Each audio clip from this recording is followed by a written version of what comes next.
பீகார்ல இருக்கிறவங்க 3 மொழி படிக்க மாட்டாங்க. குஜராத்ல இருக்கிறவங்க 3 மொழி படிக்க மாட்டாங்க. அவங்க 2 மொழி கூட படிக்க மாட்டாங்க. 1 மொழி தான் படிப்பாங்க. 1 மொழி படிக்கிறவங்களுக்கே ஒன்றிய அரசாங்கம் நிதி குடுக்குறாங்க.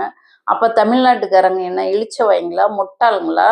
நீங்க எங்க தலையில மொளகா அரைக்கிறதுக்கு? இதையெல்லாம் நான் சொல்லலைங்க. சொல்றீங்க பாருங்க. யாருன்னு நீங்களே பாருங்க. யார் என்ன சொல்றாங்க? ஆதாரத்தோட நான் சொல்றேன்.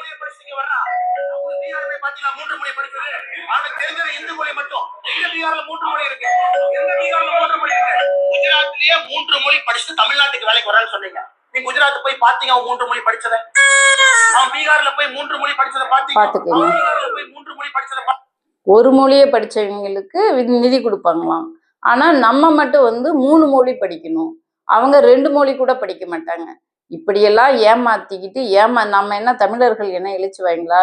இந்தியாவுக்கே மொழி கொள்கையை அறிமுகப்படுத்தியது தமிழர்கள்.